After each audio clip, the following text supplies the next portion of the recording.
Kaplıcalar diğer Kızılcamam'da herkese mutlu günler diliyoruz. Bazlama, her yer bazlama ama bu bazlamacının önünde kuyruk var. Hayatımda ilk defa bir bazlamacının önünde, üstelik de Kızılcamam gibi bazlamanın ana vatanı olan yerde, coğrafi işaret almış yerde kuyruk var. Herkes bazlama almak için sıraya girmiş. Doğru mu efendim? Evet. Nereden geliyorsunuz? Biz buralıyız, Ankaralıyız. Hep buradan mı alıyorsunuz? Evet. Tavsiye ediyor musunuz? Güzel. Abi, Ana vatanı. Evet. Kızılcamam bazlaması. neden buradan alıyorsunuz başka yer değil de? Ya buraya alıştığımızdan herhalde, güzel olduğu için. Güzel olduğu için. Gezeceğiniz müze duraklarından birisi ise burası arkamda görmüş olduğunuz Hocalı Müzesi. Kızılcamam'da bulunan jeolojik yapıları gezme fırsatı bulamayanlar için bu arkamda görmüş olduğumuz müze mutlaka gezilmesi gereken yerlerden birisi. Kızılcamam'ın en büyük otel konsepti diyebiliriz. Nereden geliyorsunuz? Ankara. Neresinden? Keçiören'den. Hep beraber mi Keçiören? Altındağ'dan geliyorsunuz. Beğendiniz mi Kızılcamam'ı? Çok güzel. Çünkü coğrafi işaretli bir ürün olduğunu söyleyebilirim. Şehitler Parkı burası. Evet, müze muhteşem. Nuray Hanım hakkında da bilgi verelim. Eğitimci Nuray Yeşil. Hanımefendi hala sağ. Küçük Kaplıca'dayız. Yerimiz nerede, hemen göstermiş olayım. Bakın, bayanlar girişi ve baylar girişi olmak üzere iki bölüme ayrılmakta. Hemen şu girişte de harika bilgilendirmeler var. Temizlik saatini ve açılış kapanış saati. Buradan özel kabin girişinden de saatlik olarak kiralayıp giriş yapabiliyorsunuz. Bu şekilde böyle 10 tane özel kabin olan bölüm bulunmakta burada. Kadın üretim kooperatifi var burada. Kızılcamam'da ablalarımız bazlama yapıyorlar ve birçok yere de dağıtıyorlarmış. Uygun fiyatlı bir kafe var mı derseniz tabii ki var. O da belediyenin kafesi, Çam Kafe. Geldiğinizde bazlamalı, tost, içerisi sucuklu olandan almayı.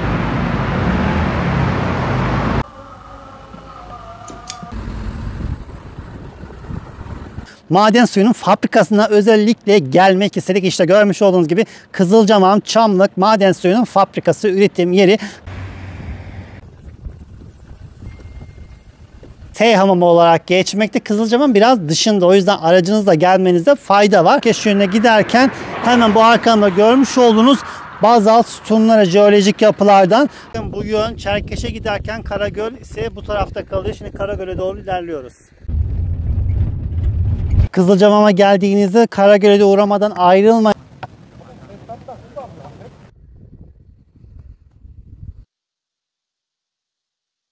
Arkadaşlar, burası Kızılcamam merkezinde bulunan Sıfır Atık Bahçesi. Soğuk Su Milli Kampı'nın girişi burası. Giriş ücreti 30 TL olmuş. Onu da hemen hatırlatmış olalım. Gerçi tanıtım merkezi var. Burada da Milli Park'ın 3 boyutlu olarak simüle edilmiş halini görebiliyorsunuz. Milli Park'ın içerisinde bulunan bungalov evlere geldi. Şimdi size göstereceğim o evleri. Neler söylemek istersiniz? Beğendiniz mi? Biz burayı ilk kez geldik. Çok beğendik. Belediyeyi de bu konuda tebrik ediyoruz. Yani böyle güzel bir hizmette bulunduğu için. Evet arkadaşlar, röportajı aldık. Şimdi harika bir Reels videosu çekeceğiz. Hak ettiler diyoruz. Şimdi hem fotoğraf hem video çekeceğiz. Hazır mıyız? Hazırım. Yaklaşalım, birazcık gülümseyelim. Bir tane de yatay çekiyorum.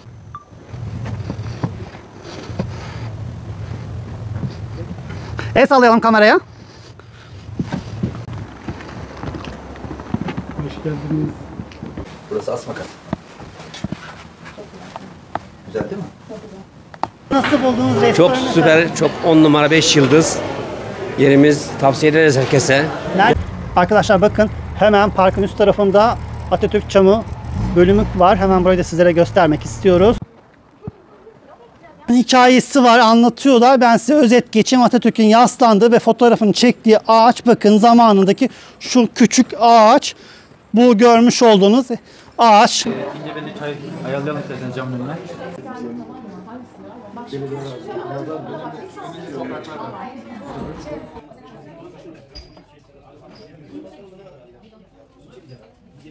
Görmüş olduğunuz gibi burada sadece kahve yapılmıyor, aynı zamanda salep de yapılıyor. Görmüş olduğunuz gibi sıcak sıcak.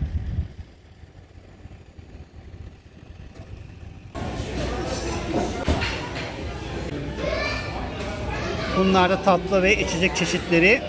Sonra hemen üst kata çıkıyorsunuz. Hemen yan tarafta da lavabolar var. Şöyle göstereyim size. Lavabolar az önce kullandım arkadaşlar. Gayet güzel. Bakın burada malzemeleri geri dönüşümleri kullanabiliyorsunuz. Kızılcamam zaten bu konuda gayet hassas. Bay bayan lavabolar, erkek lavabosu. Lavabolar gayet güzel bu arada. Hemen şöyle göstereyim sizlere. Hemen bayan lavaboları da yan tarafta ve yan tarafta mescit var burada. Bayan mescidi ve erkek mescidi olmak üzere. Burada mescitler var. Şöyle erkek mescidini göstereyim. Bakın yemeklerimiz geldi. Saç tava Kızılcamam'da çok meşhurmuş. Bakın bazlaması burada.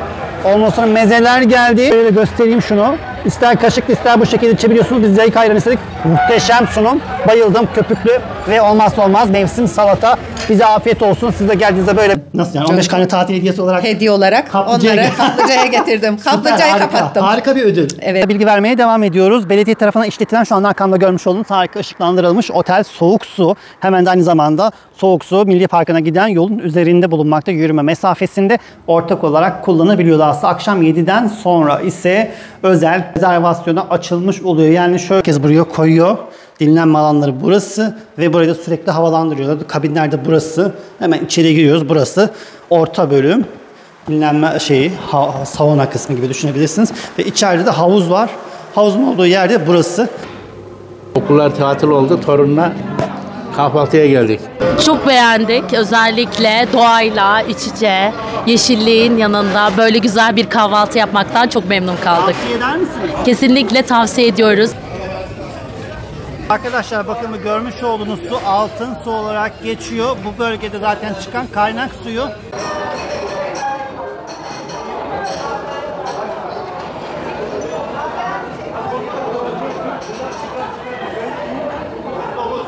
Burası da Kızılcahamam merkeze 20 kilometre uzaklıkta olan Abacı Peribacalar olarak geçmekte arkadaşlar. Kapadokya'nın ikizi Kızılcahamam'da bulunuyor. İşte bu harika manzaralar sizleri bekliyor. Giriş kısmı ücretsiz.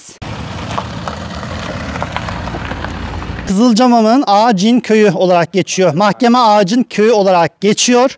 Burada görmüş olduğunuz gibi Avrupa'dan gelen gayrimüslimler kendi dinle inançlarını yaşamak için aynı nasıl Kapadokya'da varsa burada aynısı bir benzeri yaşam alanı kurmuşlar. Kiliseler ve benzeri şeyler yapmışlar. Videomuzun bölümünde Kızılcahamam sokaklarını ve caddelerini geziyoruz. Ana cadde üzerinde bulunan arkamda görmüş olduğunuz Vilayet Evleri Banabat eskiden Kızılcahamam'ın ilk ismiymiş. Sonrasında Kızılcahamam olmuş.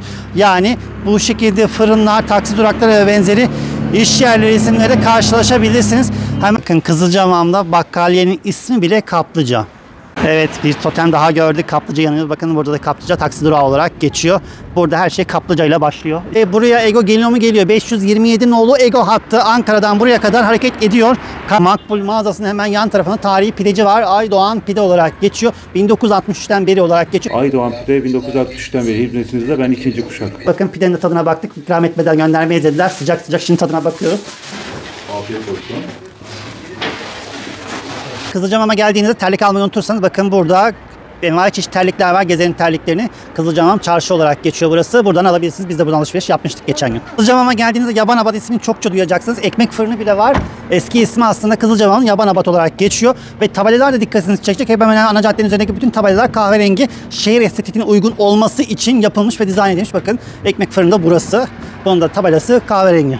Harika butik bir pastane var. Marifetli Eller. Ne kadar zaman oldu açalı burayı?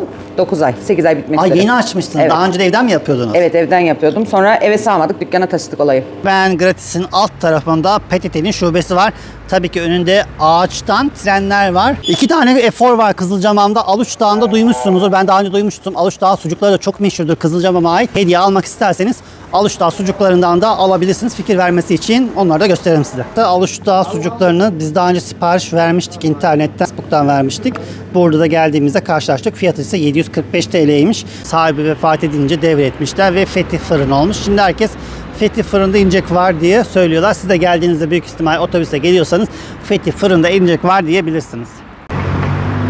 Bakın Kızılcahamam Belediyesi'nin önüne geldik. Meydan burası. Elektrikli otopark alanları var. Burada 2 tane belediyenin önüne platform koymuşlar. Bakın şarj etmek için istasyon burada var. Belediyenin hemen yanında Binik Görem Sofrası olarak geçiyor. Bakın burada abimizin de sucukları rafa asmışlar. Tabi bu üsttekiler maket belli oluyor ama orijinalleri şu aşağıda. Kızılcahamam'a ait gazozlar, maden suları da var. Hemen dükkana bir dalalım ne varmış bakalım. Javsu satış noktası. Ben mesela Javsu'nun şu şekilde renkli kapaklarını ilk defa görüyorum. Bakın normalde şu mavileri biliyoruz, 05'likleri. Çam kolonyaları hepsi burada rengarenk yerini almış durumda. Harika iş çıkarmışlar. Ben beğendim bunu bakın. Şöyle ilerliyoruz ve hemen burada magnetler de var Kızılcahamam'a ait. Geldiğinizde hatıra olarak satın alabileceğiniz şekilde. Bu şekilde New Bahar kolonyası. Bir de şu hediye paketi şeklinde yap. Hanımefendi burada, oğlu da buradaymış. Hanımefendiye hemen soruyoruz. Efendim kaç yıldır bazlama satıyorsunuz? 10 sene oldu. Video çektik. Anadolu insan çok cömert görüyorsunuz. Bir tane bazlama vereyim de eve götür de ye diyor. Abiye teşekkür ederiz. Gezmeye devam ediyoruz. Bizi de çekin dedi. İşte emekçi kadınlar burada. Ablalarımız bazlama yapıyorlarmış. Güzel de bir kalorifer sağladım kendilerine. Hatıra olsun diye de çektik bu şekilde. Teşekkür ederiz. Biz teşekkür ederiz. Hoş geldiğinizde bakabilirsiniz. Hediye olarak almak isterseniz alternatif sucukçulardan birisi de burası. Bu da taş konak varmış. Çok da meşhurmuş. Bakın rezervasyon falan yaptırmak gerekiyormuş. Turgay Başyaylı'yı burada görüyoruz. Burada testi kebabı var galiba yapılan. Evet, hemen üst kata da çıkıyoruz. Şöyle bakın gayet güzel dizayn edilmiş merdivenler otantik bir şekilde. Son zamanlarda bu otantik tasarımlar gayet moda. Bakın üst katta bu şekilde taşların üzerine yapılan çizimler süper. Bayıldım bu mekana. Bakın bel panarı sucuklarını şu an yakaladık. Paketine konuyormuş. Yeni gelmiş. Abi biz şimdi dizecek. Merhaba. Merhaba, hoş geldiniz. Evet, sucuklar çok meşhur sizin galiba. Sucuklar çok meşhur bizim. Belpınar Kızılcamam'da yapılıyor. Isı işlem görmeyen sucuk mideyi yakmaz. Bir de bakın yumurtaları görüyorsunuz. Yumurta kalitelerini bu şekilde köy yumurtası. Altta komple sucuk var. Köyün mandıra olarak geçiyor. Mehmet Akçay sucukları burada satılıyormuş. Burada da bulmak çok zor. Genelde Ankara falan gönderiyorlar galiba. Sadece burada burası satıyormuş. Bakın bizim kasap burada bayağı var. Aşağıda da bir tane çektik bizim kasap diye. Hemen yazmışlar. Başka şubemiz yoktur. 1951'den bu yana hizmet veriyoruz. Kısmı beğendim. Yani genellikle bunu restoranlar falan Ankara'da daha çok görürsünüz. Kasapta görünce daha böyle güzel. Burası özellikle kasapların olduğu bir kısım. Yani ben hayatımda kasaplara bu kadar bir arada olduğunu ilk defa görüyorum. Şaşırdım. Güzel de konsept yapmış Kızılcahamam Belediyesi'ni. Tebrik etmek lazım. Merhabalar, merhabalar. İyiyiz, teşekkürler. Nereden geliyorsunuz? Ankara merkezden. Ben de. Ne Neresinden? Çukurambar abi. Oo, gezmeye mi geldiniz? Aynen abi, hamama geldik. Peki o zaman takip edersiniz biz de. Teşekkürler. İnşallah abi. Şimdilik bu kadar. Dikkatimi çeken detayları sizlerle paylaşmaya çalıştım. Üzümün tadına Kızılcamamlılar varmışlar. Özetle bunu söyleyebilirim. Kaplıcalar diğer Kızılcamam'da herkese mutlu günler diliyoruz. Bu videoda sizlere 2 gün boyunca Kızılcamam'a geldiğinizde nereleri gezebileceksiniz, neler yiyebileceksiniz bunları anlatacağız. Keyifli bir video olacağını düşünüyorum. Videoyu beğenip paylaşıp arkadaşınıza göndermeyi unutmayın diyoruz. Ayrıca bir de teşekkürümüz olacak. Kızılcahamam Belediyesi'ne destekleri için teşekkür ederiz. Bize bir rehber ve bir araç sağladılar. Gezilecek yerleri tanıtmamız için destek verdiler. Destekleri için de teşekkür ederiz diyoruz. Hadi gelin hızlıca gezmeye başlıyoruz. Burası da gezeceğimiz müze duraklarından birisi Hocalı Müzesi veya Hocalı Anıt Müzesi olarak geçmekte. Arkamda görmüş olduğunuz heykeli yapansa Azerbaycanlı heykeltıraş arkadaşlar.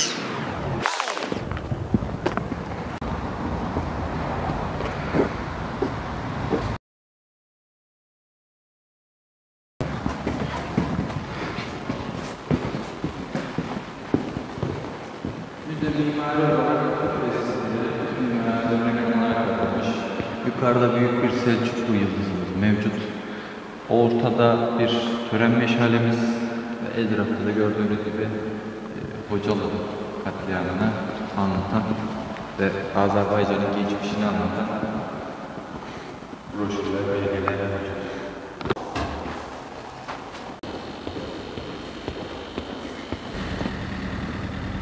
Kızılcahamam'da bulunan jeolojik yapıları gezme fırsatı bulamayanlar için bu arkamda görmüş olduğumuz müze mutlaka gezilmesi gereken yerlerden birisi.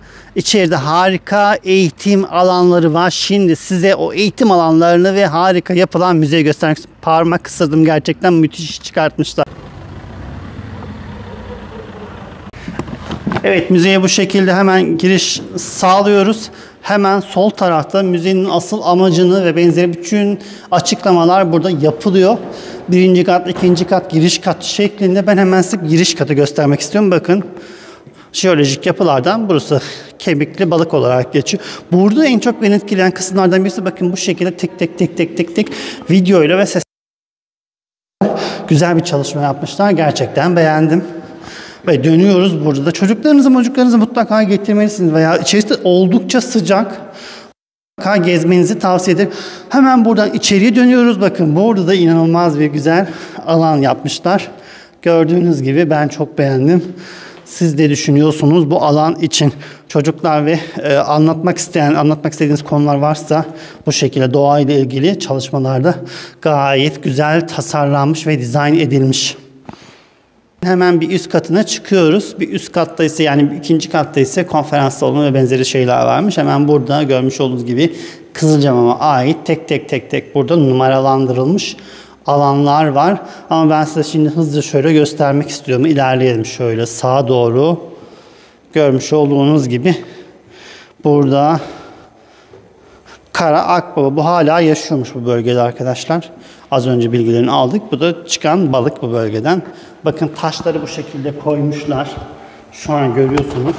Böyle bir derinlik kazandırmışlar. Gerçek kayaçlardan yapılmış. Getirip konulmuş yüzeye. Şu şekilde sütunlar var.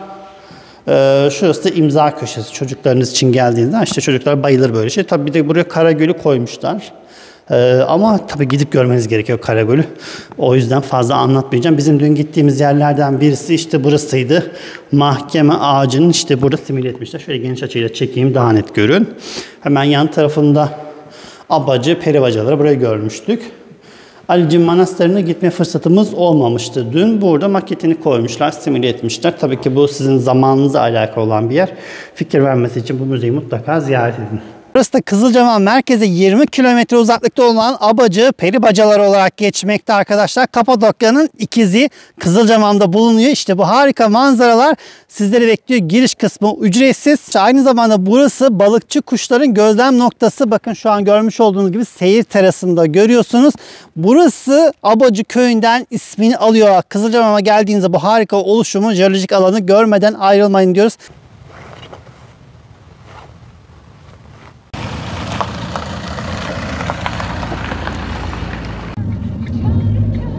Alıştık, kameraya da alıştık.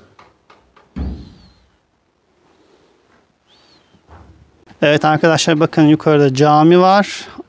Burada alt tarafında şarap imalathanesi var. Az önce çektiğimiz görüntüler bu şekilde. Burası Mahkeme Ağacı'nın köyü arkadaşlar. Hatta mahallesi olarak ismi de değişti. Kızılcahamam'a bağlı. Avrupa'dan gelen Galatlar, gayrimüslimler kendi inançlarını yaşamak için aynı Kapadokya'daki gibi burada mabetler yapmışlar. 3-4 katlı kompleks var burada. Evet şu an en güzel yapının iç kısmındayız. Şu an detay çekmeye çalışıyorum sizin için. Bu da iç kısmı. Hemen dışarıya doğru çıktığımızda daha net göreceksiniz yapıyı. Evet kalan son şekiller bu şekilde arkadaşlar. Telefonumuzu çekmeye çalışıyoruz sizin için. Evet görmüş olduğunuz gibi burası da depo. Üzümleri burada depolamak için değil mi? Şarapları mahzen olarak kullanmışlar. Görmüş olduğunuz gibi manzara şu şekilde. Hemen şöyle de göstermiş olayım. Bakın camiyi görüyorsunuz. Caminin alt katı aslı giriş kısmı orasıydı. Oradan yukarıya çıkarak buraya doğru gelmiş olduk. Asıl manzaranın olduğu yerler buralar. Evet bu güzel mekanları gezdikten sonra Doğu Müziği Barajı'nda da böyle bir fotoğraf çektirmeden ayrılmayın diyoruz. Arkadaşlar Kızılcahamam'a geldiğinizde en çok sorduğunuz sorulardan birisi nerede konaklayacağız? İşte sizin için çekiyoruz. Elizim Otel. Kızılcahamam'ın en büyük oteli, otel konsepti diyebiliriz. Burası hem otel hem de arka tarafında ise devre mülkler var. Toplam 5000 kişi kapasiteli kongre, konferans salonları da bulunmakta. Hadi gelin şöyle kısacık görüntülerle devam edelim gezmeye.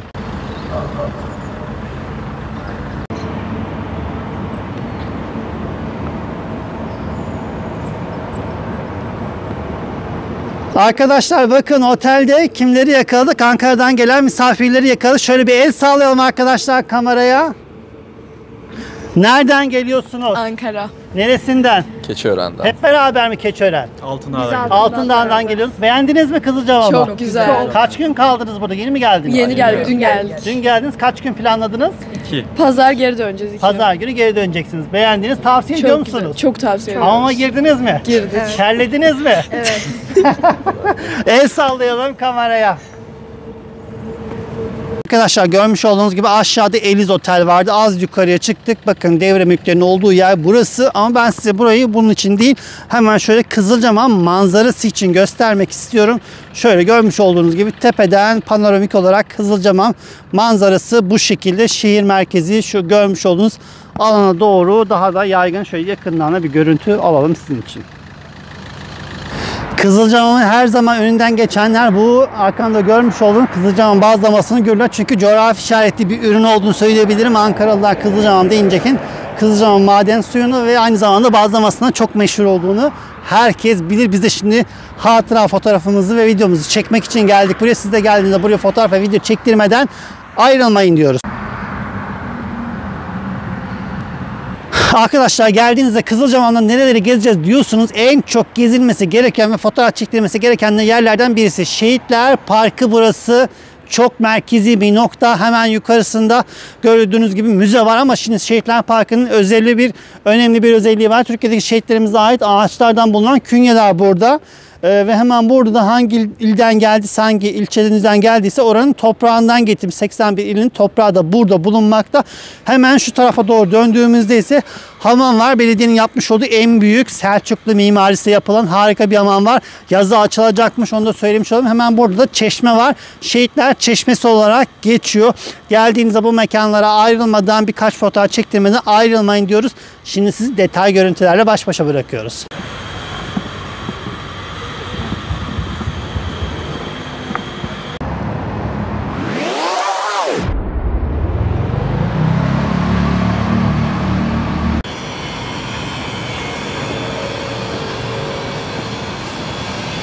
Evet, hemen yan tarafında ise Eğitimci Nuray Yeşil Müzesi var. Bu müzeyi hemen şöyle sizlere göstermek istiyorum. Hemen içeriye giriyoruz. Harika bir konsepti var. Biraz bize özet geçti az önce. Şimdi sizlere gösteriyoruz. Bu şekilde içeriye giriyoruz. Burada 1934 yılı sanırım, evet, Atatürk Kızılcahamam'a gelmiş. Ankara'ya geçerken buraya bir özel bir köşe yapmışlar. Atatürk köşesi. Bakın kitaplar falan da var. Burada o döneme ait getirip koymuşlar. Harika bir müzenin önemli kısımlarını. Ve şehit gaziler bölümü olarak yapılmış. Eskiden giyilen askeri üniformalardan günümüze kadar olan kıyafetlerden bir bölüm. Hemen özet geçiyorum. Burada el yazmaları var. Kur'an-ı Kerimler falan var. Hepsi burada. Altta tüfekler var. Hemen yan tarafta ise Kızılcahamam'a ait olan bir sürü o döneme ait ve günümüze kadar ulaşan, görmüş olduğunuz gibi yazılar, kitaplar ve dergiler bulunmakta. Burada zaten radyoları falan herkes aşina, biliyorsunuz. Diğer ürünlerde şöyle göstereyim. Burada da kitaplar var. Hızlıca ilerliyoruz. Anadolu efsanesi olarak geçiyor. Burası arkadaşlar, bakın şurası neydi? Ayran mıydı? Ayran taşı olarak geçiyor. Selçuklu askerlerine ayran ikram eden. Keykubata ve Kırmızıebe, Oruç Gazi, Kırmızıebe'nin oğlu.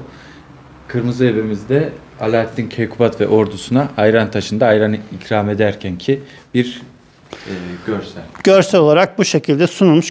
Gayet güzel olmuş. Hemen şunu ilerliyoruz. Burası çok hoşuma gitti. Gerçekten çok beğendim. Geldiğinizde mutlaka ayrılmayın. Burayı da uğrayın. Çok güzel eserler var. Gezebilirsiniz. Meşhur mesela, biliyorsunuz. Sey Hamamı. Kızılcahamam meşhurdur zaten. Bakın onu kurgulamak istemişler burada alanda. Ve şu an geçmişten günümüze ulaşan hamam kültürüne ait ne kadar eser varsa hepsi burada. Camakenin içerisinde müthiş bir ışıklandırmayla yapmışlar. Bir de geçmişten günümüze unutulmaya yüz tutan eserler var. Bunlardan birisi nedir? Yorgancılık falan. İşte onu da özel bir köşe ayarlamışlar burada. Bakın telefonda görüyorsunuz. Güzel bir dekor. Hemen ilerliyoruz. Yan tarafında semercilik. Hani biliyorsunuz eskiden tomofil yoktu. Onun yerine eşekler ve atlar vardı. Eşek ve atların üzerine binebilmek için de semer yapılırdı. İşte bakın o semercilik de o zamandan yapılan mesleklerden birisiydi, önemli. Hemen ilerliyoruz. Köy mutfağı olarak geçiyor burası. Bakın burada ocak var, yer sofrası var, teyzeler var. Geçmişte 1950'lerde 60'larda herkesin hemen hemen mutfağı bu şekilde. Bakın vita yağı bile getirip koymuşlar buraya. Elekler, kalburlar. Daha ne olsun, cezveler. İlerliyoruz. Burada da Kalaycı Fethi diye geçiyor. Şöyle bakın, üstüne isimlerini de yazmışlar her birinin. Burada eşiyle birlikte çalışıyormuş. Birebir simüle etmişler burayı sanırım. Bakın burada kalaylanacak bütün kaplar, kacaklar, kazanlar, tencereler, tavalar hepsi burada yapılıyor. Eskiden zaten kalaycılık çok meşhur. Şimdiki 1 milyoncuya gelip almıyorsunuz. Eskiden böyle değerliydi arkadaşlar. Hemen yan tarafta ise kalaycılığın yanında demirciler var. Bu da bu şekilde konsept devam edip gidiyor. Tek seferde hızlıca özetlemeye çalıştım sizlere. Bakın burası da buğdaydan un yapan değirmende eğiren hanımların mekanı, yayık ayranı yapıyorlar burada. Bakın köy hayatını anlatıyorlar. Sepetler, mepetler, geçmişte nostalji yapmak isteyenler bu müze tam size göre ve bir de üst katta 2. kat var. Şimdi size orayı da gezdiriyorum. Evet, üst kata çıkarken hemen burada 2 tane önemli isim var. Bunları da hemen size anlatmak istiyorum. Deli İmamlar kaplı bölgenin en önemli imamlarından birisiymiş. Orijinal resmi de bakın üstte köşede koymuşlar. Çataklı Hasan'da hemen onu anlatalım. Kızılcahamam'ın ilçe olmasında en önemli rol alan isimmiş. Bakın burada da hemen girişte ikisinin bal mumu heykeli var. Şimdi hemen yukarıya üst kata gezmeye başlıyoruz. Arkadaşlar müzenin 2. katına çıktığımızda hemen duvarda oraklar, ekmeği yoğururken kullanılan ürünler ve benzeri birçok şey, baltalar falan her şey burada bulunmakta. Yukarıya doğru çıkıyoruz ve şöyle kameranın kadrajını genişletiyorum. Kaybetmeye yüz tutmuş meslekler, adetler hepsi burada sergilenmiş. Bakın buraları herkes bilir. 30-40 yaş üstü olan, görmüş olduğunuz gibi Hürrem Sultan'ın malikanesi kadar olmasa da burası da gayet güzel, renk dolduran dekorla düzenlenmiş harika alanlar. Eskiden bu şekilde televizyonun olmadığı dönemlerde televizyonun ve telefonun. Hemen yan tarafta Terzi Mustafa var. Terzi Mustafa Kızılcahamam'da sağymış. Bugün vaktimiz olursa kendisinin canlı görüntüsünü de çekeceğim. Söz almaya çalıştık. Burada dekor olarak konulmuş. Bakın burada harika tespitler ve benzeri ürünler var. Hemen yan tarafa doğru geçiyoruz. Halıcı Ahmet isminde bir stand daha var. Burada bölüm daha var. Hemen ilerliyoruz. Kaybetmeyi yüz tutmuş meslekler bunlar arkadaşlar. Hemen hatırlatmış olalım. İlerliyoruz. Hemen yan tarafta tat ve sahaflar. Bunlar da kaybetmeyi yüz tutmuş mesleklerden. Kitap fuarlarını falan bolca sahafları görüyorsunuz. İşte bunlar eskiden çok daha popülerdi. Hemen ilerliyoruz. Burası da manifaturacı var. Burada dikkatinizi çeken detaylardan birisi de bakın. Şöyle göstereyim. Singer var. Her kızın çeyizinde ve hayalinde olması gereken ürün. Bunlar da Kızılcahamam'da ödül almış isimlerin bal mumları. Buraya geldiğinizde bakabilirsiniz. Şöyle gösterelim. İlerliyoruz bu şekilde. Burada harika sunumlar yapılmış. Şimdi şurada dikkatimi çeken 3-4 tane şey var. Onu da göstereyim size.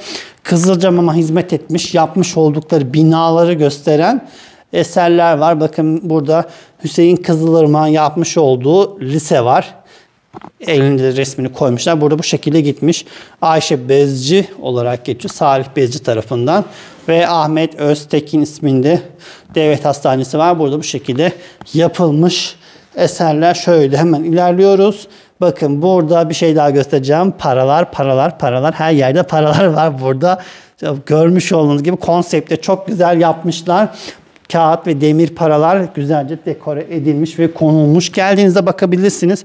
Ve hemen yan tarafta ise burada deniz kabuklarına ait deniz kabuğu fosillerine oluşan bir konsept de yapmışlar. Hemen yan tarafta ayakkabıcılık üzerine bir konsept var. Yüz tutmuş mesleklerden birisi de burası. Saat tamircisi olarak geçiyor. Burada birçok bölümler sunulmuş. Kısaca geçmişimizi özetleyen, zamanda yolculuğa çıkartan bölümlerden birisi. Geldiğiniz 2. kata çıkmadan ayrılmayın diyoruz. Evet, müze muhteşem. Nuray Hanım hakkında da bilgi verelim. Eğitimci Nuray Yeşil. Hanımefendi hala sağ. Gezmeye çok meraklı, antikaya çok meraklıymış. Az önce bilgilerini de aldık. Hala Kızılcahamam'da eğitim sektöründe hizmet veriyormuş. Eşi tarafından desteğiyle, belediyenin katkılarıyla burası açılmış bir müze. Gerçekten harika bir eser bırakmış geçmişe dönük, ileri dönük olarak onu söyleyebilirim. Burada Kızılcahamam'da gezeceğimiz ve bizim de gezdiğimiz bütün müzeler ücretsiz. Onu da hemen hatırlatmış olalım sizlere ve bu şekilde turumuza kaldığımız yerden devam ediyoruz. Arkadaşlar Küçük Kaplıca'dayız. Adresini hemen tarif etmek istiyorum. Halk Bankası Şubesi'nin arka tarafında Kızılcahamam'da zaten bir tane Halk Bankası var. Başka da yok. Kolayca bulursunuz. Hemen şöyle kameranın kadrajını çevirip hızlıca size anlatmaya başlıyoruz. Hemen şöyle gösterelim. Bakın bayanlar girişi ve baylar girişi olmak üzere 2 bölüme ayrılmakta. Hemen şu girişte de harika bilgilendirmeler var. Temizlik saatini ve açılış kapanış saatini burada detaylı şekilde vermekte, görmüş olduğunuz gibi. Buraya özel olarak hastaneler tarafından sevk yapılarak da hastalığa gelip tedavi olabiliyorlar. Fiyatları gayet uygun. Belediye tarafından işletildiği için Kızılcahamam'ın en uygun kaplıcası, günübirlik hizmetler için kullanabilirsiniz. Evet, şimdi içeriği de şöyle sizlere göstermek istiyorum. Bakın burası gezdiğimiz yerlerin fotoğrafları falan da koymuşlar gayet bu şekilde. Burada da arkadaşlar buradan giriş yapıp ücreti ödeyip içeriye doğru işte burada malzemelerinizi bırakıp içeriye hamama girmiş oluyorsunuz.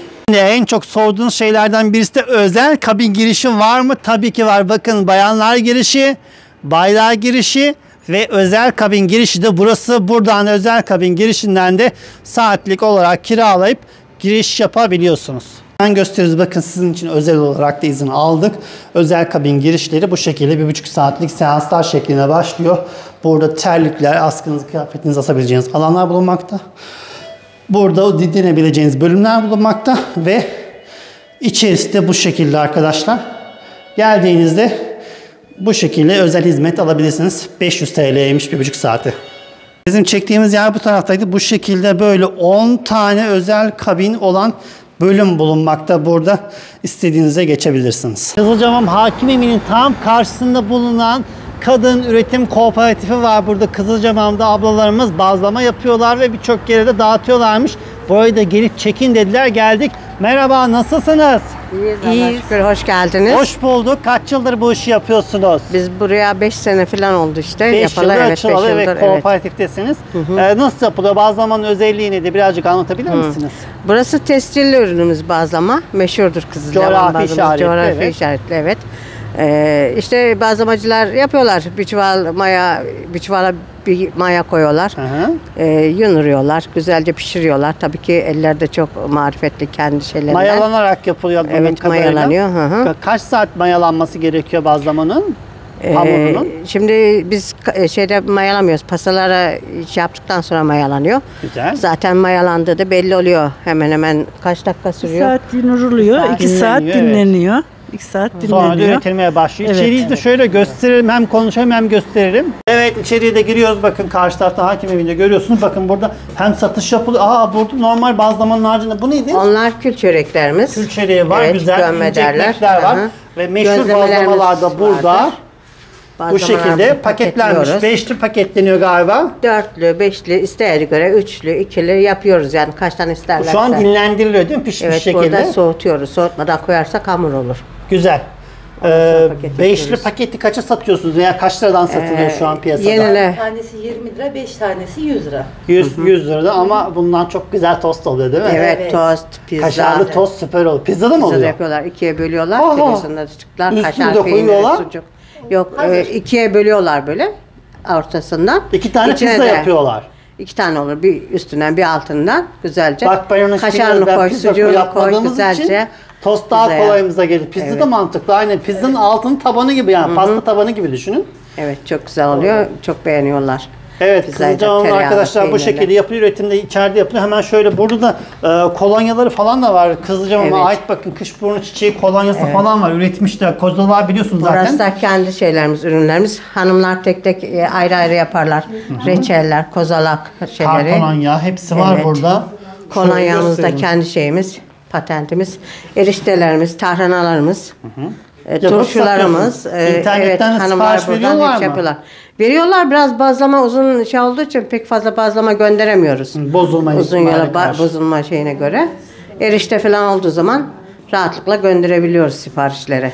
Kaç kadın çalışıyor burada ortalama? Burada günlük hemen hemen 3 ya da 4 bayan gelir. Yoğunluğa göre değişir. Yoğunluğa siparişe göre, evet. Biraz daha fazla istedikleri zaman. Teşekkür ederiz. Dağıtıyoruz. Çok sağ olun. Biz de teşekkür Gezmeye ediyoruz. devam ediyoruz. Allah razı olsun.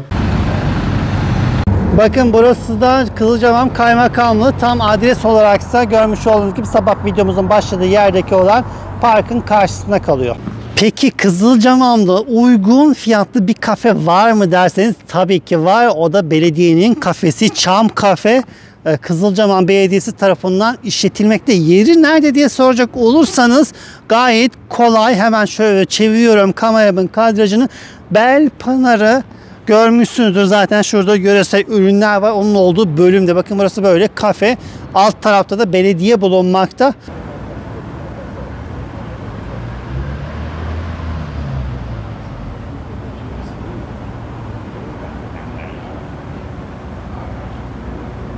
Hemen şöyle de göstereyim kafeyi size. Bakın.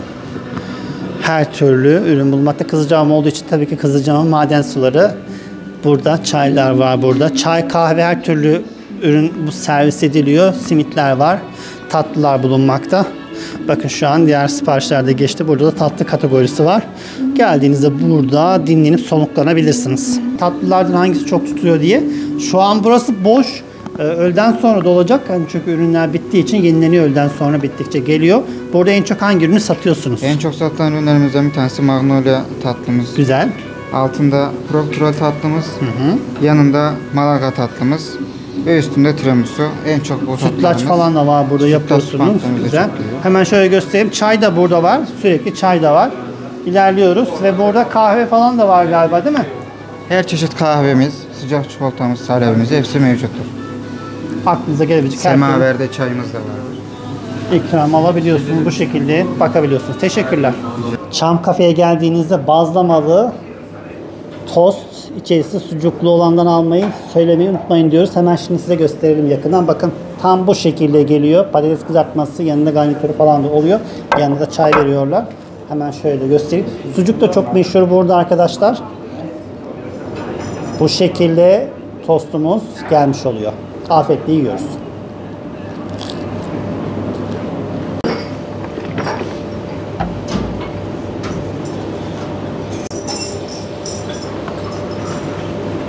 Arkadaşlar yukarıda müzede terzi bölümü vardı. Bakın burada işletmesine geldik. Şimdi hemen ziyaret ediyoruz. Mustafa amca kolay gelsin. Sağ olun. Nasılsınız? Teşekkür ederim. Sağ olun hocam. Hoş geldiniz. Hoş bulduk. Birazcık kendinizden rica etsem bahsedebilir misiniz? Tanımak isteriz. Ben Terzi Mustafa Kadercan. İlçemizin Kırkköy mahallesinde 1950 yılında dünyaya gelmişim. İlkokulu bitirdikten sonra 1965 yılında abim Meis Kadercan'ın yanına çırak olarak girdim. O 68'de Amerika'ya gidince biz Ankara'ya gittik. Ankara'dan askere gittik. Askerden gelince ilçemizde dükkan açtık. 1972 yılından bugüne kadar terzilik yapmaktayız. Bizim zamanımızda Kızılcahamam'ın nüfusu 3000 iken 30 tane burada dev gibi terziler vardı. Ama terzilik mesleği öyle bir şey ki sabır ve kanaat isteyen bir meslek. Herkes sonuna kadar sabredemez. O terziler hep hemen hemen kimisi MTA'ya girdi, kimisi Ankara'da başka bir işlere girdi. Hastaneye girdiler, postaneye girdiler, Almanya'ya gittiler, Amerika'ya gittiler. Burada bu mesleğe sonuna kadar hemen hemen devam ettiren biz varız. Şu anda Kızılcahamam'da zaten 3-5 tane terzi var diyoruz ama onlar profesyonel çekirdekten yetişme terzi değil. Burada bir arkadaş var işte benim devremde, bir o var, bir de biz varız. Şu anda da işte devam ediyoruz. Zaten hayat şartları da malum herkesçe biliniyor. Yeni dikmeye de pek son zamanlarda pek fazla rağbet yok. Veyahut da verseler bile biz dikemiyoruz. Dükkanın tadilat işleriyle ancak başa çıkabiliyoruz. Burası da işte bizim fakirhane dediğiniz terzi dükkanı. Ömrümüzün son günlerini yaşıyoruz. Benim Azrail kardeşim olsa bu işi 5 sene daha yaparım. Bana bu dükkan lazım değil ama bu dükkan Kızılcahamam'a lazım yani. Çünkü çekirdekten yetişen yok. Hatta rahmetli Ali Yeşil'in yukarıda bizim adımıza bir oda açtı. Kelaylaklar gibi bizim neslimiz tükeniyor terzi olarak yani. Bundan böyle de ama önümüzdeki günler neyi getirir bilmiyoruz tabi. Bugün yarın belki biz de bırakmak zorunda kalırız. Çünkü geriden gelen yetişen terzi yok. El emeği, göz nuru olan bütün sanatlar zaten Türkiye genelinde biliyorsunuz tükenmek üzere yani. Müzede de size ayrılan bir bölüm var. Güzel olmuş. Evet. Beğendik. Neler söylemek istersiniz? Rahmetli Ali Yeşil işte artık bizim terzilik mesleği tükenmekte olduğu için biz antika yerine geçtik yani. Oraya bir oda açtılar. Orada da sağ olsun bizim işte gelecekte nesil eğer orası tabi ayağının üstüne durursa belediyemiz sahip çıkıyor inşallah. Bundan böyle de herhangi bir yanlış Çok güzel yapmışlar. Beğendim orayı. Çünkü rahmetlik çok emek verdi oraya yani. Çok güzel ürünler var. Bir insanın ömrü kifayet etmez onu. Oradaki bütün antika olan eski eşyaları toplamak kolay değil yani. Onun için başka arkadaşlar da var orada. Başka ustalarımız da var orada. İşte bundan böyle ama gelecek nasıl olur bilmiyoruz tabii. Allah sonumuzu hayır etsin. Şu andaki ömrümüz kaç gün kaldı bilmiyoruz tabii. Bugün yarın Allah uzun ömürler versin. bugün yarın belki yarından da yakın. Ama şu anda elhamdülillah elimiz ayağımız tuttuğu sürece yapmaya çalışacağız. Benim şu duvardaki şiir bir zaman 2010 yılında Coşkun Başkanımızın zamanında Almanya'nın Freiburg ilçesinde kardeş ilçe ilan edildi Kızılcahamam. Oraya Kızılcahamam'ın örf ve ananevi adetlerini yaşatmak için hatta ben de gitmiştim. Bu şiir o bir biliyorsunuz bizim buralarda düğün gecelerinde kına gecesi olur ya. Gelin alayı falan. Onlar yapıldı. Orada hatta bu şiiri okumaya gitmiştik biz. Örf ve ananevi çerçevesinde bazı adetleri oraya da götürmüştük yani 2010 yılında. Çok teşekkür ederiz arkadaşlar. Kızılcahamam'a geldiğinizde Terzi Mustafa'nın dükkanına uğramadan ayrılmayın diyoruz. Harika bir nostalji kokuyor. Burada şiirler, gazete küpürleri ve içeride harika ürünler var. Teşekkür ederiz. Allah uzun ömürler versin. Teşekkür ederiz diyoruz. Bitmek üzere olan mesleklerden birine daha mikrofonlarımızı uzatmış olduk bu vesileyle. Hayırlı günler dileriz. Sağ olun. Biz teşekkür ederiz. Saygılar sunuyoruz.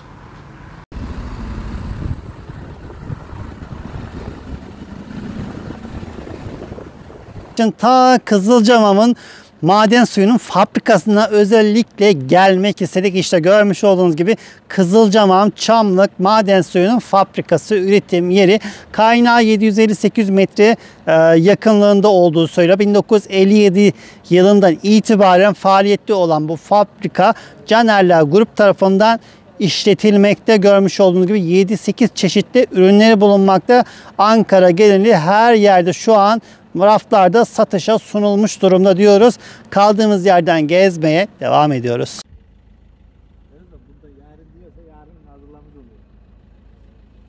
Arkadaşlar şu an arkamda görmüş olduğunuz yer Belpınar sucuklarının satıldığı fabrika satış mağazası. Seyhanhamam'a giderken kilometre uzağında kalıyor. Şimdi Seyhanhamam'a doğru ilerliyoruz.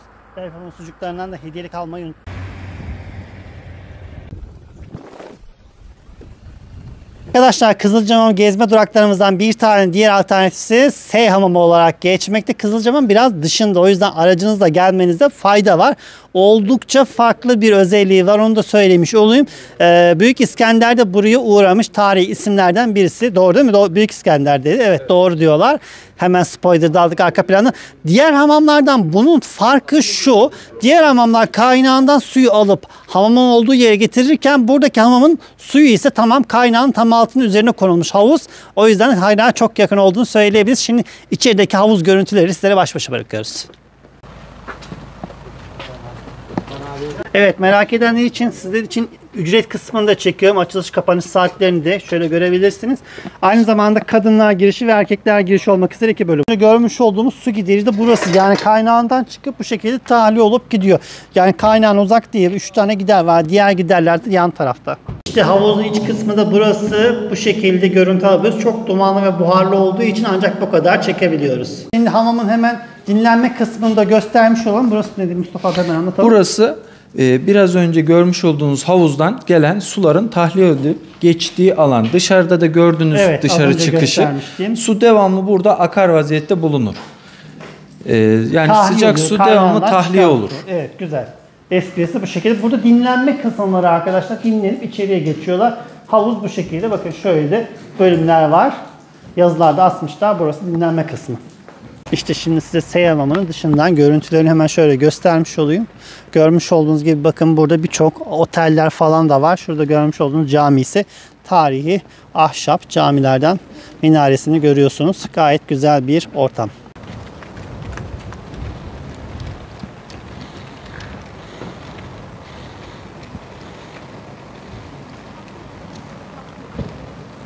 Şimdi Seyhanhamam'a kadar geldiyseniz oradan çıktığınızda birkaç kilometre gittiğinizde soğuk su tarafına, yani Çerkeş yönüne giderken hemen bu arkamda görmüş olduğunuz bazalt sütunlara, jeolojik yapılardan, bakın burada da tabelası da var.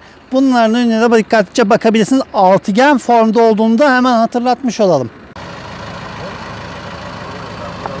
Buraya tabelayı koymuşlar. Yan tarafa da bu sütunların nasıl oluştuğunu anlatan bir anlatım var. Buraya grafik olarak çizmişler ve görseller. Burada aynı zamanda karşı tarafta da var. Şöyle kamerayı yakından tutayım. Karşı tarafta da oluşum, ama en net oluşum şu an burada görmüş olduğumuz oluşumlar diyebiliriz.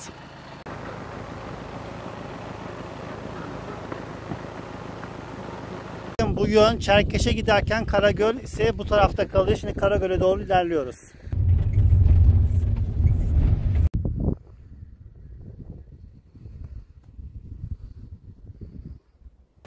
Evet, Kızılcamam'a geldiğinizde Karagöl'e de uğramadan ayrılmayın diyoruz. Güneş de tam karşımızda olduğu için ağacın gölgesine girip çekmek istedim. Güzel bir görüntü elde etmek için. Ama bugün Karagöl donmuş.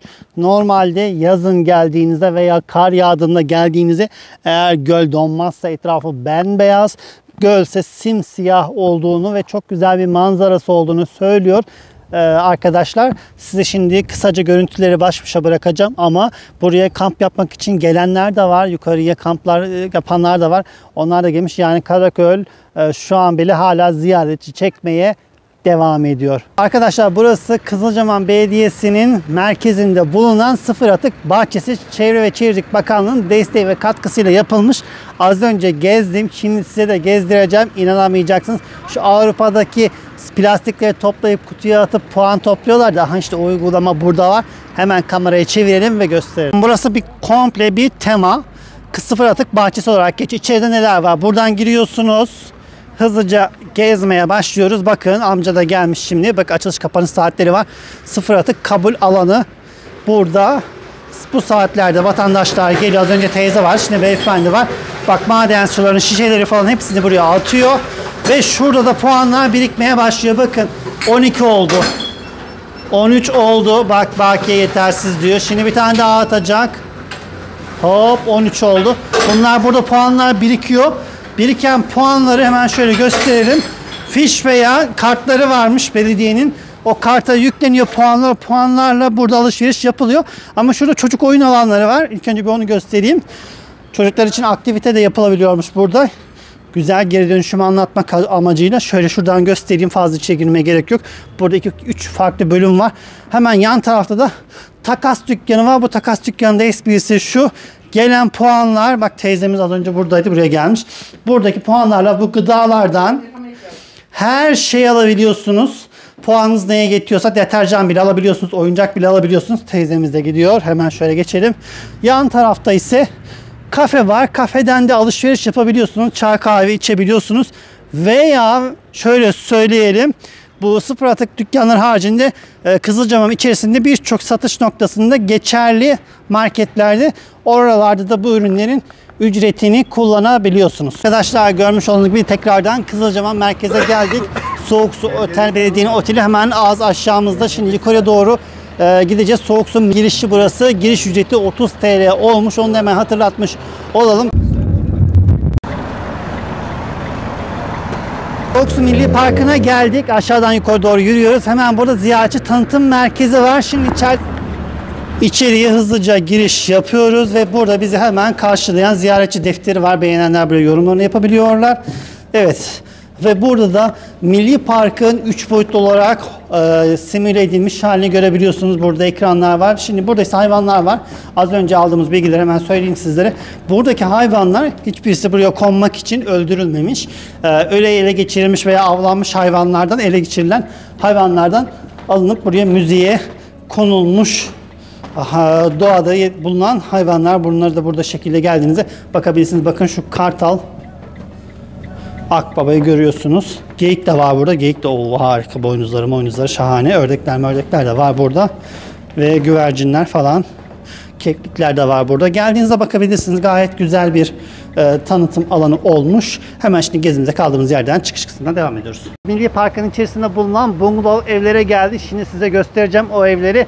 Arka planda görmüş olduğunuz evler göreceksiniz. Biraz sonra detay çekeceğim. Ve bir de burada restoran var. İkisi hemen aynı tarihlerde açılmış. Aşağıda güneş var. Oradan çok daha güzel manzara elde edebiliyoruz. Size oradan çekerek başlıyoruz. Bakın şöyle de göstereyim. Bungalovların olduğu yeri ve restoranın olduğu bölüm burası.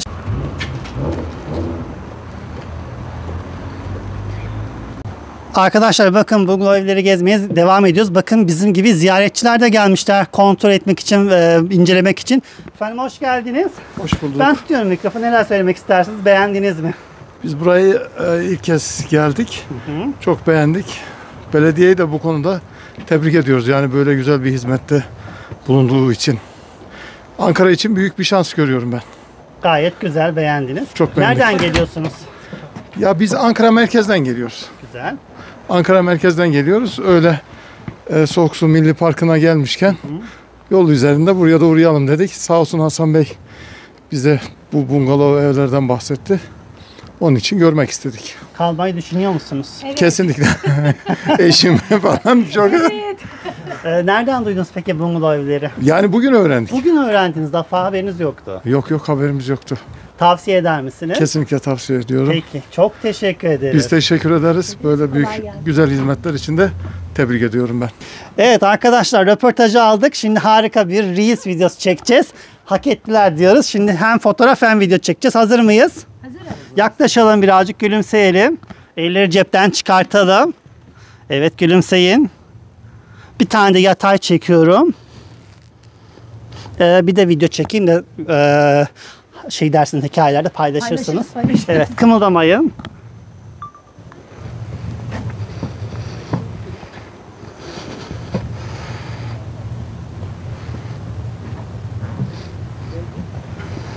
El sallayalım kameraya. İzleyin bakalım, beğendiniz mi? Etek vererek çekmişsin abi. Harika ya. Drone'la çekilmiş gibi. Vallahi aynen drone. Artık hikayelerde paylaşırsınız. Paylaşırız. Süper. Çok güzel. Her gün çektiğimiz için bizim için normal böyle şeyler. Teşekkür ediyoruz. Sağ olun. Bakın, ayakkabıları burada çıkartıyoruz ve bu şekilde içeri giriyoruz. Kartlı giriş. İçerisi sıcacık. Sıcacık ayaklarımız. Bakın burada terlikler var. Ben anlatmaya çalışayım. Burada masamız falan var. Televizyon var. Böyle yapıya fazla alışık değiliz ama gerçekten birkaç gün konaklamak ve deneyimlemek için harika bir imkan ve olanak sunuyor. Üst katta da yatak var. Yatak odası var. Burada dolaplar var. Daha detaylı bakabilirsiniz zaten. Instagram'da, sosyal medya hesaplarına paylaştı diğer influencer arkadaşlar. Ben şöyle size banyoyu, lavaboyu göstermiş olayım ve bir de şuradan camı açalım müdürüm. Bir de dışarının manzarasını gösterelim sizlere de, bir şöyle yansıtalım size. Görün nasıl bir manzara var. Hop, çıkıyoruz buradan dışarıya. Of. Bakın şu an herkes fotoğraf çektiriyorlar. Herkes burada. Ve aşağıda da restoran var. Herkes aşağıdan yukarıya bakıyor. Zaten geldiğinizde en popüler bungalov burası galiba, değil mi müdürüm? İlk gelen ve manzarası da şahane olan alan burası. O yüzden hemen sırada bakın, ziyaretçiler bekliyorlar. Burası asma kat.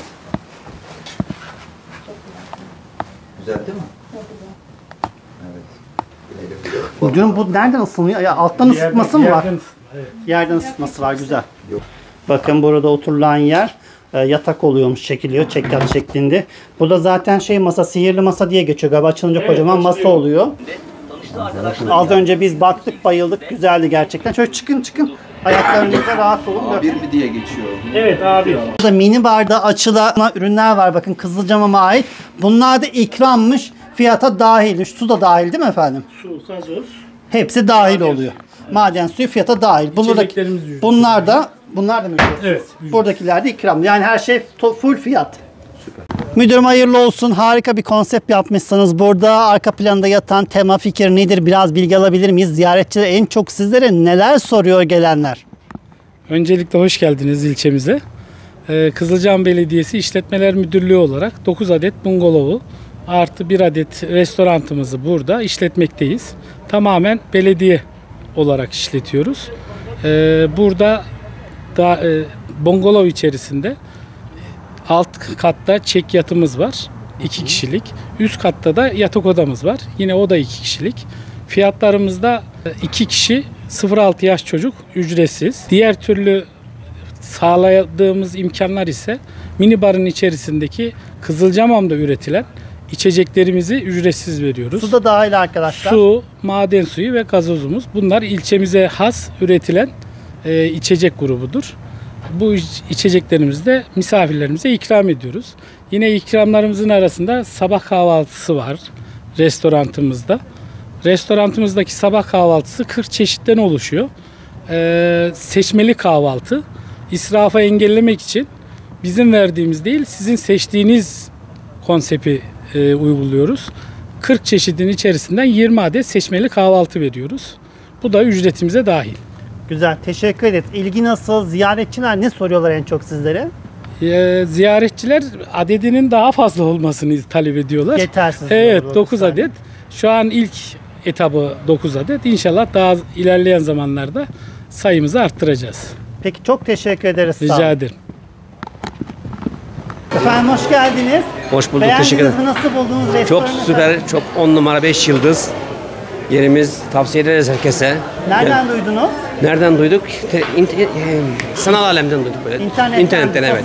Sosyal medyadan duyduk. Kimlerle geldiniz? Eş dost akrabalarımızla geldik onlar buraya. Onlar da bizi çekmeye çalışıyorlar evet, şu an. Nereden geliyorsunuz? Eryaman'dan, Ankara'dan geliyoruz. Ankara Eryaman'dan geliyorsunuz. Evet. Her şey çok güzel. Tavsiye ediyoruz. 10 numara 5 yıldız dediğim gibi. Herkesi bekleriz buraya. Teşekkür ederiz. Ayağınıza sağlık. Sağ olun. Teşekkür ederiz. Sağ olun.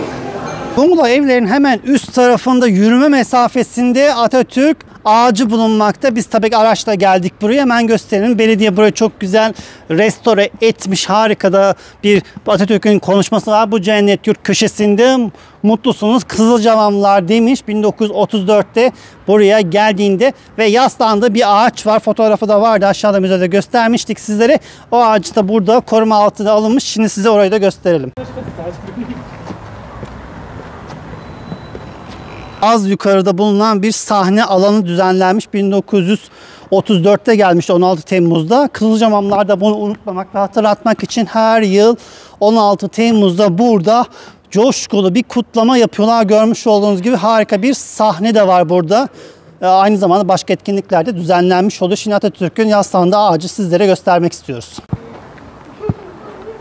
Hikayesi var, anlatıyorlar. Ben size özet geçeyim. Atatürk'ün yaslandığı ve fotoğrafını çektiği ağaç, bakın zamanındaki şu küçük ağaç. Bu görmüş olduğunuz ağaç bu halde. Geldiğinizde bunun önünde fotoğraf çektirmeden ayrılmayın. Hemen yan tarafında belediyenin de küçük bir tesisi var. Buraya da uğrayabiliyorsunuz.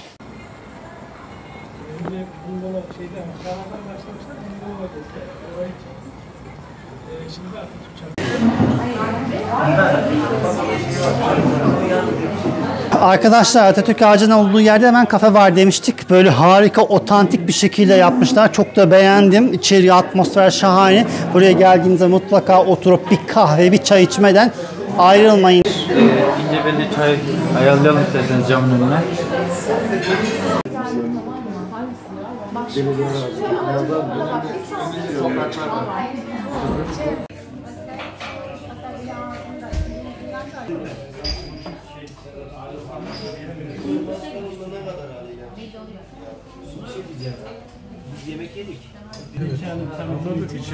Görmüş olduğunuz gibi burada sadece kahve yapılmıyor, aynı zamanda salep de yapılıyor. Görmüş olduğunuz gibi sıcak sıcak salep de sipariş verebiliyorsunuz. Üzerine de tarçın ekleniyor. Afiyetle soğuk soğuk havalarda şifa niyetine içebilirsiniz. Hemen bunu da hatırlatmış olalım sizlere. Afiyet olsun şimdi sipariş verenlere. Arkadaşlar bakın Atatürk Çamı kafesinin üst katındayız restoranın. Bakın görmüş olduğunuz gibi şöyle tepeden panoramik olarak sizlere de göstereyim. Etkinlikler burada oluyor. Ve şöyle zaten tabelayı da görüyorsunuz. Ve şurada da harika görüntüler var. Şimdi size evet gördüğünüz gibi bakın araçlarınızı buraya park ediyorsunuz. Üst kata çıktığınızda terasa harika manzaranın tadına bakabiliyorsunuz.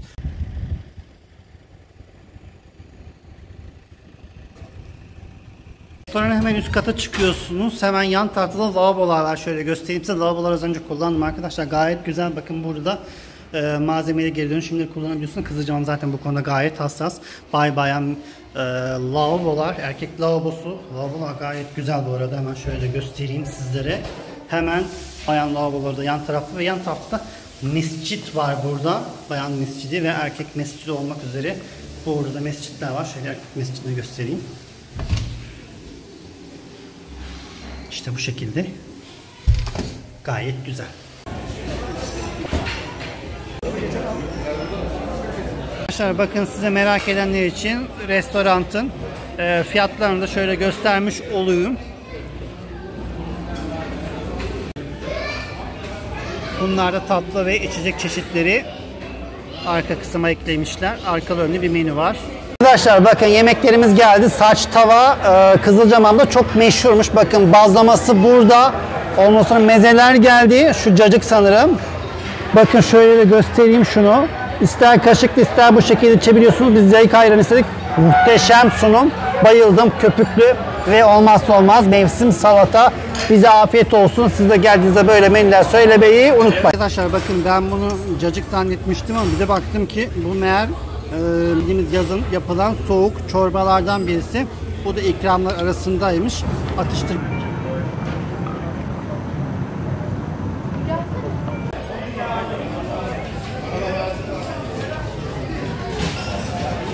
Şimdi hemen bir detay göstereyim size. Mesela bu masa böyle hazır, servis hazır olarak gelmiş. Mesela masanın üzerine notlar var. Mesela bu saat 11'de 9 kişiye rezerve olmuş. Bu da aynı şekilde 11.30'da rezervasyon yapılmış şeklinde gidiyor. Rezervasyon yaptırabilirsiniz ama vaktinde gelmeniz isteniyor. Hoş geldiniz. Hoş bulduk, teşekkür ederiz. Nereden geliyorsunuz? Ankara merkezden. Merkezden geliyorsunuz. Okullar tatil oldu, torunla kahvaltıya geldik. Harika. Nereden buldunuz? Biliyor muydunuz daha önceden burayı? Karne hediyesi. Karne hediyesi olarak kahvaltı. Kahvaltı. Harika. Ben öğretmendim, 42 yıl öğretmenlik yaptım. Buraya çocuklarla gelirdik pikniğe. Daha önceden de biliyorsunuz. Daha önceden de biliyoruz. Evet. Buranın havası suyu başka. Beğendiniz mi efendim? Mekan nasıl buldunuz, restoran? Güzel. Kahvaltıyı güzel. nasıl buldunuz? Burası önce böyle değildi, şimdi güzel olmuş. Hı-hı. Kahvaltının yarısı kaldı daha. Herhalde saat 12'ye kadar devam ederiz, bitirir gideriz. Afiyet olsun. İsraf olmasın. Bungalovları gördünüz mü? Arka tarafta gezme fırsatınız oldu mu? Daha gezemedik. Gezeceksiniz. Hava soğuk biraz. Tavsiye eder misiniz burayı? Evet, herkese. Peki, çok teşekkür ederiz. Oldunuz, teşekkür ederiz, sağ olun. Merhaba. Hoş geldiniz. Hoş bulduk. Beğendiniz mi efendim? Neler söylemek istersiniz? Çok beğendik. Özellikle doğayla iç içe, yeşilliğin yanında böyle güzel bir kahvaltı yapmaktan çok memnun kaldık. Tavsiye eder misiniz? Kesinlikle tavsiye ediyoruz. Ailecek arkadaşlarınızla geleceğiniz, huzur bulacağınız bir yer. Uzun zamandır Kızılcahamam Belediyesi'ne ve belediyenin verdiği hizmetlere her zaman mutluluk duyduk. Belediyemiz böyle bir tesis yaptığı için de gayet mutluyuz, huzurluyuz. Çok rahat bir şekilde buraya gelip ailenizle, eşinizle, dostunuzla, çocuklarınızla çok güzel bir zaman geçirebilirsiniz burada. Kesinlikle ne sıra bekleme derdiniz var, ne herhangi bir şeyiniz var. Her şeyi pırıl pırıl ve tertemiz bir şekilde belediye size bu hizmeti sunmakta burada. Biz de bu hizmeti aldığımız için gayet mutluyuz. Teşekkür ederiz. Kesinlikle tavsiye ederiz. Biz yıllardır zaten belediyeye geliyoruz. Belediyenin bütün hizmetlerinden de faydalanıyoruz efendim. Teşekkür ederiz.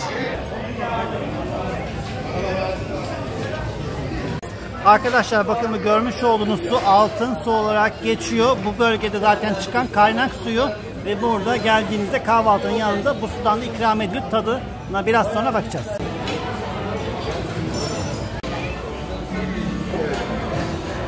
Pardon.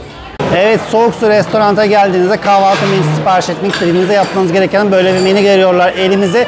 Toplam 20 tane üründe 17 tanesini buradan seçiyoruz. Bir tane sıcak ürün buradan seçiyoruz. 2 tane ara sıcak seçiyoruz. Bakın burada da zaten belirtiyorlar toplam kaç tane olması gerektiğini ve sonuç olarak da bu şekilde geliyor. Afiyet olsun.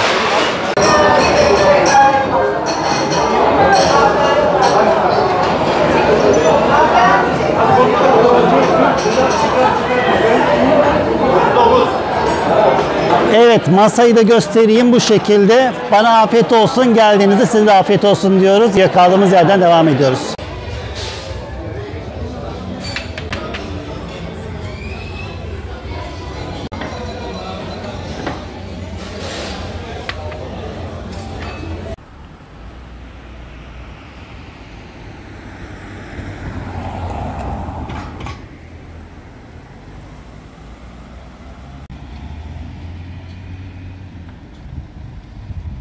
Oteller hakkında bilgi vermeye devam ediyoruz. Belediye tarafından işletilen, şu anda arkamda görmüş olduğunuz harika ışıklandırılmış otel Soğuk Su. Hemen de aynı zamanda Soğuk Su Milli Parkı'na giden yolun üzerinde bulunmakta, yürüme mesafesinde. Evet, görmüş olduğunuz gibi otel aynı zamanda kaplıca hizmetinde de önemli bir rol oynamakta. Vatandaşlar tarafından da saatlik olarak hamamları da kullanılmakta. Geldiğinizde siz de bu alternatifleri değerlendirebilirsiniz. Şimdi size otelin lobisini, kahvaltı mekanlarını ve hamamını göstereceğim, odalarını göstereceğim. Arkadaşlar bakın, otelde kimle karşılaştık? Asansörden indik. Hanımefendi bizi hemen tanıdı. Türk Mutfağı Haftası'nda Kızılcahamam standında. Herkes görmüştür, hanımefendiyi de tanır videolarımızda. Burada karşılaştık kendisiyle. Nasılsınız? Elhamdülillah iyiyiz. Hoş geldiniz ilçemize. Teşekkür ederiz. Hemen anlatalım. Ne yapıyorsunuz burada? Biz burada 15 tatil olduğu için çocukları topladım. Torunlarımı, yeğenlerimi hepsini de kaplıcaya getirdim. Nasıl yani 15 tane tatil hediyesi olarak? Hediye olarak onları kaplıcaya getirdim. Kaplıcayı kapattım. Harika bir ödül. Evet. Onlar Güzel. da çok mutlu oldular. Hepsi de gördünüz az önce girdiler. Cümbür cemaat geldiler arkadaşlar. Evet. Teşekkür ederim sizinle burada karşılaşmak. Ben birlikte teşekkür izlediğiniz için. ediyorum ilçemizi seçip geldiğiniz için. Aynen. Destekleriniz tabii ki o kadar. İlçemiz hem sıfır atık ilçesi yeşilliğiyle, Çektik suyuyla, bugün. Bayağı videolar havasıyla çok çektik güzel. bugün. Harika videolar Tavsiye çektik. ederim herkes gelsin. Kaplıcamız güzel. İlçemiz cennet.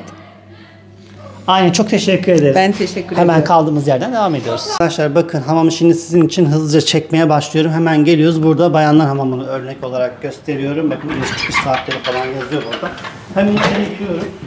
Az önce bilgi aldık. Bakın kıyafetlerini falan herkes buraya koyuyor. Dinlenme alanları burası ve burayı da sürekli havalandırıyorlar. Kabinler de burası. Hemen içeriye giriyoruz. Burası orta bölüm. Dinlenme sauna kısmı gibi düşünebilirsiniz. Ve içeride de havuz var. Havuzun olduğu yerde burası. Geldiğinizde çok daha detaylı inceleyebilirsiniz. Örnek olarak sizin için bu videoyu çektim. Evet şimdi size hemen 5. katta oturma alanı, dinlenme alanı var. Burayı göstereyim ben size. Karşı tarafta ise kahvaltı yapılır. Sabah kahvaltısı karşı tarafta olacak. Hemen şöyle göstereyim. Bakın bizim gittiğimiz dünkü yer şu karşı Soğuk Su Milli Parkı olarak geçiyor. Şu an ışığında yanıyor ama şöyle göstereyim. Bakın burada böyle bir dinlenme alanı var. Karşıda kahvaltı yapılan yer. Şimdi kahvaltıda en çok merak edilen çorba var mı diye. Evet çorba sürekli çıkıyor burada. Ve kahvaltılıklar da bu şekilde. Hemen ilerliyoruz. Burada sepet ekmeğinizi alabiliyorsunuz. Çayınızı zaten sınırsız olarak alıp ona kadar kahvaltı yapmanız gerekiyor. Şöyle göstereyim sizlere. Bakın burası şehir merkezine doğru gidiyor. Zaten tek bir caddesi var Kızılcamam'ın. Karşıda orman manzarası var. Yukarısı ise Soğuk Su olarak geçiyor. Evet Kızılcamam'dan ayrılmadan önce size nelere uğrayabileceğinizi, nelere ziyaret edebileceğinize dair fikir vermesi için videonun devamına da güzel bir kısa bilgilendirmek, bölümleri eklemek istiyoruz. Bakın arkamda görmüş olduğum cadde Kızılcamam'ın en meşhur caddesi Kazım Karabekir Caddesi olarak geçiyor ve hemen ilk dikkatimizi çeken detaylardan birisi ise belediyeye ait banklar. Görmüş olduğunuz gibi evler üst katları biraz çıkıntılı cundal evler gibi düşünebilirsiniz. Alt katına da böyle banklara koymuşlar. Hem temiz oluyor hem de böyle yağmurdan yağıştan korunmuş oluyor. Gayet güzel düşünülmüş. Ana cadde üzerinde bulunan arkamda görmüş olduğunuz vilayet evleri, burayı ister otel konaklaması olarak isterseniz havuzunu kullanabiliyormuşsunuz. Bakın burada Yaban-Abad diye geçiyor. Yaban-Abad eskiden Kızılcamam'ın ilk ismiymiş. Sonrasında Kızılcamam olmuş. Yani bu şekilde fırınlar, taksi durakları ve benzeri iş yerleri isimleri karşılaşabilirsiniz. Bakın ilginç detaylardan birisi de burası. Kaplıca Otel olarak geçiyor. Hemen şöyle yol kenarında. Bakın Kızılcamam'da bakkaliyenin ismi bile Kaplıca. Bakın mekan olarak şöyle bir tasarım yapmışlar. Gayet güzel, hoşuma da gitti. İçeriye de girmek istemedim. Fazla zamanım yok. Geldiğinizde buraya da bakabilirsiniz. Fırsatlar arasında buraları ekleyebilirsiniz istediğinize. İşte bu kafede Kayı Kafe olarak geçiyor. Burası çok meşhur galiba. Geçen gün geldiğimde bayağı popülerdi içerisi. Tıklım doluydu. Evet buraya da bir göz atabilirsiniz. Dikkatimiz ne çekti? Burası Yeşil Vadi Umumamil olarak geçiyor. Bakın abi hemen sorduk. Ramazan pidesi de satıyorlarmış. Birçok ekmek sürekli satılıyor bizde diyor. Bakın büyük ekmeklerde, ekşi mayalı ekmeklerde var. Hemen yan tarafında bir kafe var. Bu kafeyi de geçen gün görmüştüm. Çok da hoşuma gitti konsept olarak. Kafe. Minimalize yapılmış ama gayet de güzel. Hoş bir tasarımı var. Gayet de güzel. Buraya da geldiğinizde uğrayabilirsiniz diyoruz. Gezmeye devam ediyoruz. Bakın dikkatimi çeken diğer detaylardan birisi de bu Başak Otel ve Aile Çay Bahçesi olarak geçiyor. Bakın Başak Döner Evi bile var. Aynı isimde konsepte. Bakın aşağıda da Termal Otel'in zaten tabelasını göreceksiniz. Şöyle yakınlaştırıyorum, görüyorsunuz. Şu arka taraftaki yeşil otel sanırım burayla alakalı. Evet bir totem daha gördük. Kaplıca yanıyor. Bakın burada da Kaplıca taksi durağı olarak geçiyor. Burada her şey Kaplıca ile başlıyor isim olarak. Buraya Ego geliyor mu? Geliyor. 527 nolu Ego hattı Ankara'dan buraya kadar hareket ediyor. Karşılıklı ring seferleri de var. Ego cepte uygulamasından saatlerine bakabilirsiniz. İşte duraklardan birisi de burası. Yine size hemen şöyle göstereyim. Halk Bankası'nın arka tarafında küçük Kaplıca var. Dün videosunu çekmiştik. Belediyeye ait de hemen yan tarafında da ana cadde üzerinde bulunan Bereket Bazlama olarak geçiyor. Şöyle yakından size bir çekelim burayı. Şöyle de göstereyim. Buradan hemen içeriye giriyoruz. Ablalar şöyle gözleme yapıyorlar burada sıcak sıcak. Bakıp alabilirsiniz. Nedir diye sorduk. Bu cevizli çörek olarak geçiyormuş. Şu da eskinin çok meşhur kül çöreği olduğunu söylediler. Börek ve ıspanaklı börek şeklinde gidiyor. Bu da el baklavası olarak geçiyormuş. Geldiğinizde tadına bakabilirsiniz. Bakın şöyle yan tarafta da ikram ediyorlar galiba. Tabağa koymuşlar ayrıca. Gidenler için hemen fiyatları da söyleyelim. Bazlamaların fiyatlarını ve diğer ürünlerin fiyatlarını ekranı durdurup bakabilirsiniz. Makbul mağazasının hemen yan tarafında tarihi pideci var. Aydoğan Pide olarak geçiyor. 1963'ten beri olarak geçiyor. Fiyatlarını asmışlar buraya. Şöyle durdurup bakabilirsiniz. Şimdi siz de içeriye hemen. Arkadaşlar çok şanslıyız. Pide tam çıkarken çektik böyle. Tarihi pidecinin pideleri bu şekilde istediğiniz şekilde sipariş verebiliyorsunuz. Ustam kolay gelsin. Merhaba, hoş geldiniz. Hoş bulduk. Hemen firma hakkında bilgi alabilir miyiz? Kaçıncı kuşak? Aydoğan Pide 1963'ten beri hizmetinizde, ben 2. kuşak. İşleticisiyim. Tarihi bir pideci. Burası 2. Dünya Savaşı'ndan sonra kurulmuş ama 63 yılında babama geçmiş. Ben de devam ettirmekteyim. Güzel. Ürünlerimiz gayet temiz, leziz. Ankara'dan, İstanbul'dan müşterilerimiz bizi tercih etmektedir. Sizi de bekleriz. Bütün kıymalı çeşitlerini yapıyorsunuz galiba pide olarak. Kıyma, kaşar, kuşbaşı, karışık kıyma, üst kaşar, kuşbaşı, üst kaşar ürünlerimiz mevcuttur.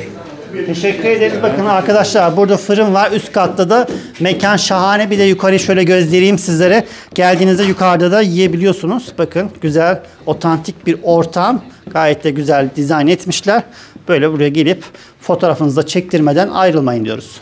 Arkadaşlar bakın pidenin de tadına baktık. İkram etmeden göndermeyiz dediler. Sıcak sıcak şimdi tadına bakıyoruz. Afiyet olsun. Kızılcamam'a geldiğinizde uğramanız gereken noktalardan birisi de Oscar Pastanelerine de uğrayabilirsiniz. Dinlenmek isteyenler, serinlemek isteyenler ve tatlıların tadına bakmak isteyenler bu mekana da uğrayabilirsiniz. Geçen gün bayağı popülerdi. Yoğundu, görmüştüm burayı da. Kayıtları alalım. Kızılcamam'a geldiğinizde terlik almayı unutursanız bakın burada envai çeşit terlikler var. Gezenin terliklerini Kızılcamam Çarşı olarak geçiyor burası. Buradan alabilirsiniz. Biz de buradan alışveriş yapmıştık geçen gün. Kızılcamam'a geldiğinizde Yabanabat ismini çokça duyacaksınız. Ekmek fırını bile var. Eski ismi aslında Kızılcamam'ın Yabanabat olarak geçiyor. Ve tabelalar da dikkatinizi çekecek. Hemen ana caddenin üzerindeki bütün tabelalar kahverengi. Şehir estetiğine uygun olması için yapılmış ve dizayn edilmiş. Bakın ekmek fırını da burası. Bunun da tabelası kahverengi. Evet, görmüş olduğunuz gibi karşıda Kızılcamam Kaymakamlığı'nın binası var. Bu hemen yanında ise Atatürk Parkı olarak geçiyor. Burada Kızılcamam totemi var. Burada bir fotoğraf çekmeden ayrılmayın diyoruz. Gezmeye devam ediyoruz. Parkın hemen alt tarafında bulunan harika butik bir pastane var. Marifetli Eller pasta ve kafe olarak geçiyor. Şöyle de bakın fiyat tarifesi var. Tabelaya asmışlar bu şekilde. İçeride hangi ürünler var? Şöyle bir yakından bakalım.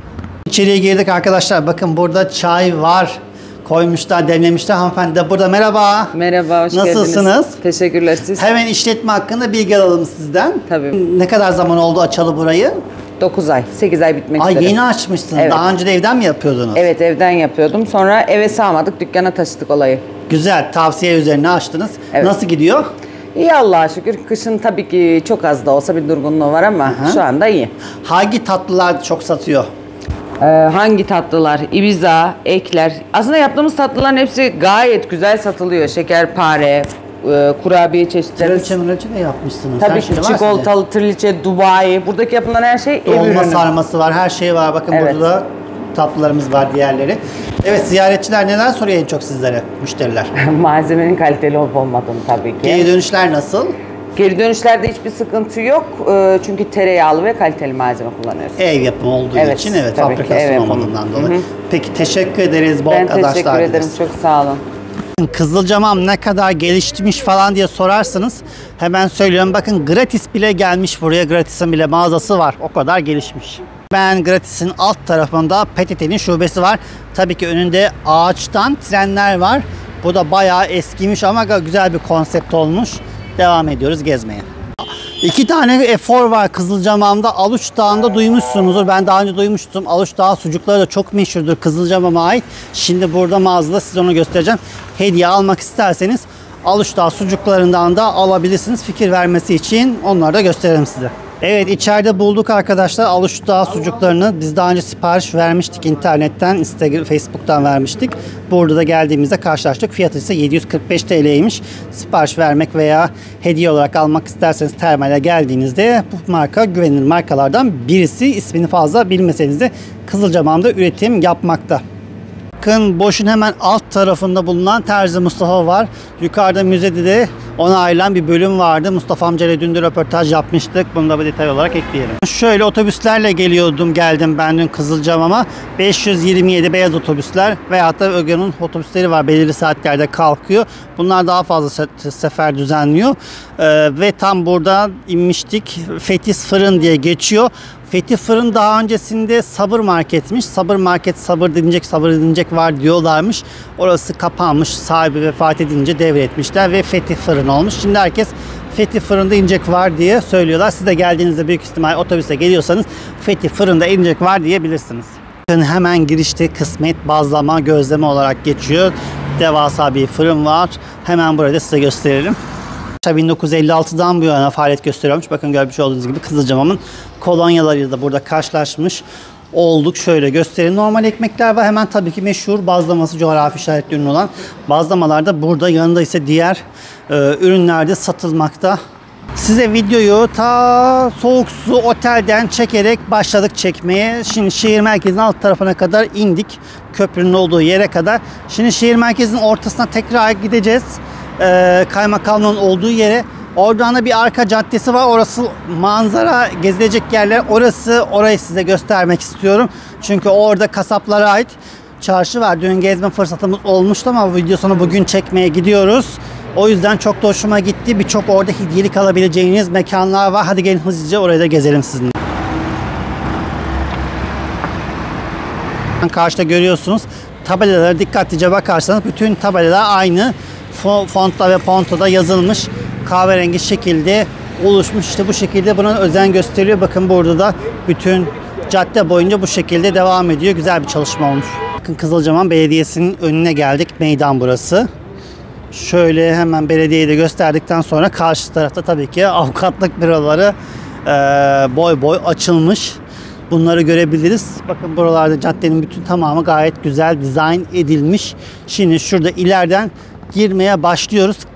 Kasaplar Hali diye geçiyor galiba, bir arka caddesi, yukarıya doğru yürüyeceğiz. Kızılcamam Belediyesi tarafından yapılan elektrikli otopark alanları var. Burada 2 tane belediyenin önüne platform koymuşlar. Bakın şarj etmek için istasyon burada var. Belediyenin hemen yanında Binik Görem Sofrası olarak geçiyor. Hemen içeriye de giriyoruz. Az önce sorduk neler yapıyorsunuz diye. Et yemekleri yapıyorlarmış. Şöyle buraya geldiğinizde böyle güzel et yemekleri yemek istiyorsanız bakın buraya gelebilirsiniz. Her günde çıkıyormuş böyle et yemekleri. Kaplıca'ya geldiğinizde alternatif yemek yemek istiyorsanız belediyenin hemen yanındaki bu yere de uğrayabilirsiniz. Evet, hemen devam ediyoruz. Harmanpınar sucuk pastırma yöresi olarak geçiyor. Bakın burada abimizin de sucukları rafa asmışlar. Tabi bu üsttekiler maket belli oluyor ama orijinalleri şu aşağıda. Kızılcamam'a ait gazozlar, maden suları da var. Hemen dükkana bir dalalım, neler varmış bakalım. Dün fabrikaya gitmiştik. Çekmiştik. Bakın burada çeşitlerini rahatlıkla bulabiliyoruz. Her çeşit üründen bakabilirsiniz. Firmanın üretmiş olduğu sucuklar da burada tezgahta satılıyor. Geldiğinizde bakabilirsiniz. Evet, şimdi hemen kaldığımız yerden devam ediyoruz. Burada harika bir dükkan gördüm. Javsu satış noktası. Ben mesela Javsu'nun şu şekilde renkli kapaklarını ilk defa görüyorum. Bakın normalde şu mavileri biliyoruz, 05'likleri. Kızılcamam'ın da bütün ürünleri burada satılıyor. Bakın mandalina ve benzeri ürünler burada. Kolonyalar, çam kolonyaları hepsi burada rengarenk yerini almış durumda. Harika iş çıkarmışlar. Ben beğendim bunu, bakın. Şöyle ilerliyoruz ve hemen burada magnetler de var Kızılcamam'a ait, geldiğinizde hatıra olarak satın alabileceğiniz şekilde. Hatta bakın kolonyalar şu şekilde hatıra paketi şeklinde de tasarlanmış. Geldiğinizde sadece satın almanız kalıyor geriye. Hediye olarak da giderken eşinize dostunuza almadan ayrılmayın. Bakın içeride ise gazozların, mandalinaların birçok çeşidi bulunmakta. Kocaman kule gibi yığmış abilerimiz. İşte içeride de bu kocaman kutular var. hediye paketleri de burada sizleri bekliyor. Kızılcahamam New Bahar kolonyaları olarak geçiyor. Abimiz kendileri üretiyorlarmış. Hemen şöyle de göstereyim sizlere arkadaşlar kolonyaları. Bakın geldiğinizde bu şekilde New Bahar kolonyası. Bir de şu hediye paketi şeklinde yapmışlar. Birçok çeşit kolonyalar da var burada ürünler. Hediyelik olarak almak istediğinizde gelebilirsiniz. Arkadaşlar bakın burada her yerde Kızılcahamam'ın ya maden suyunu satıyorlar ya da bazlamasını satıyorlar. Hanımefendi burada, oğlu da buradaymış. Hanımefendiye ben soruyoruz. Efendim kaç yıldır bazlama satıyorsunuz? 10 sene oldu. 10 yıl oldu. 10 yıl. Ticarethaneyi çevirdiniz. Nasıl ilgi? Çok şükür yavrum. İyi. idare ediyoruz. Bakın müşteriler de geldi. Geldi müşteriler. Kaç günde yapıyorsunuz bazlamayı? Her gün. Her gün yapıyorsunuz. Her gün çıkıyor. Kaç paket yapıyorsunuz? Kaç tane ortalama? Paket olarak bilmiyorum. Çuval olarak 2,5 çuval, 3 çuval çıkıyor. Her gün yapıp satıyorsunuz. Her gün yapılıyor. Hep buradan mı alıyorlar bazlama yoksa var ya, dağıtıyor musunuz? ayrı ayrı yerler var. Burada var, başka yerlerde var. Herkesin kısmetini Allah ayrı verir. Peki çok teşekkür ederiz. Ben de teşekkür Bol ederim. kazançlar. Sağ ol yavrum. Merhaba, kolay Merhaba, gelsin. hoş geldiniz. Kaç yıldır bu işi yapıyorsunuz? 10 yıldır yapıyoruz da ben daha yeni başladım yapmaya. Güzel. Evde yapıyor muydun bazlama? Yok. Bu kaç kilo undan yapılıyor bu kadar? Bu bir 25'lik hamur. 25'lik evet. Böyle koyuyorsunuz. Bunu böyle çıkartıyoruz. Evet. Bu kestart makinamız. Gramajlı bir şekilde Bu kesiyor. da pazı makinamız, yuvarlama makinesi. Hı. Orada da yuvarlayacağız hamuru. Ondan sonra o tahtaları atacağız. 2 Tahtalar saat. da şurada arkadaşlar. 2 saat bekletip Şu pişirmeye tahtalar, başlayacağız. şuradaki tahtalar evet. Buralarda mayalanıyor. Sonra fırına veriyorsunuz ve pişmiş Saçların şekilleri. üstünde, fırında değil. Saçlarda da pişiyor bu şekilde arkadaşlar. Teşekkür ederiz. Arkadaşlar video çektik. Anadolu insanı çok cömert görüyorsunuz. Bir tane bazlama vereyim de eve götür de ye diyor. Abiye teşekkür ederiz. Gezmeye devam ediyoruz. Evet arkadaşlar hanımefendiler bizi de çekin dedi. İşte emekçi kadınlar burada. Ablalarımız bazlama yapıyorlarmış. Güzel de bir kalorifer sağladım kendilerine. Hatıra olsun diye de çektik bu şekilde. Teşekkür ederiz. Biz teşekkür ederiz. Evet sucuk almak isterseniz Çiftlik kasabı var burada. Abimiz de getirdi. Bakın sucuklar da burada. Görmüş olduğunuz gibi kendileri üretimiyorlarmış. Geldiğinizde bakabilirsiniz. Hediye olarak almak isterseniz alternatif sucukçulardan birisi de burası. Bakın belediyenin olduğu yerden çekerek geldim yukarıya doğru. Zaten Kızılcahamam logosunu falan görüyorsunuz. Burada taş konak varmış. Çok da meşhurmuş. Bakın rezervasyon falan yaptırmak gerekiyormuş. Turgay Başyaylı'yı burada görüyoruz. Burada testi kebabı var galiba yapılan. Burada yapıyor ama özel rezervasyonu falan yapıyorlarmış. Bizim vaktimiz olmadığı için normal şimdi şöyle hızlıca mekanı size göstermek istiyoruz. Gayet otantik bir mekan. Burada sipariş verebiliyorsunuz. Günün menüleri var. Üst katta da güzel bir aile salonu varmış. Şimdi size oraya da göstereceğim. Bakın testileri de abileriniz buraya dizmişler. Evet hemen üst kata da çıkıyoruz. Şöyle bakın gayet güzel dizayn edilmiş merdivenler otantik bir şekilde. Son zamanlarda bu otantik tasarımlar gayet moda. Bakın üst katta bu şekilde. Şöyle dışarıyı şöyle bir göstereyim size. Bakın burada da kasa var. Oo, geleneksel olarak şeyler de var burada. Çok güzelmiş ya, resmen müze gibi yapmışlar burayı. Oo, şark köşesi var. Burayı da rezerve almışlar. Bakın duvarda taşların üzerine yapılan çizimler süper. Bayıldım bu mekana. Yani aşağıdan yukarıya doğru çıktık. Şu an karşımızda Belpınarı yöresel ürünler. Buranın da Belpınarı sucukları çok meşhur, yakından bir bakalım. Bakın Belpınarı sucuklarını şu an yakaladık. Paketine konuyormuş, yeni gelmiş. Abi biz şimdi dizecek. Merhaba.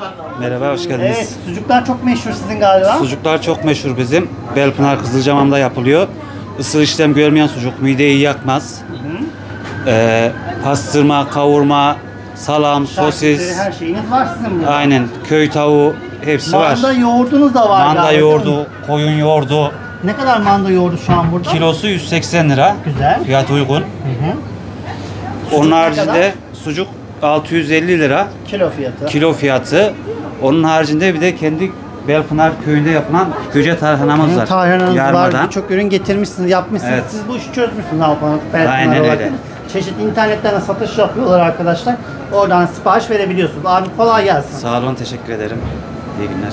Belpınar hemen yukarı tarafında bizim meşhur, bizim kasap sucuk olarak geçiyor. Herkes kendi sucuğunu yapıp satıyor burada. Marka olmaya çalışıyor.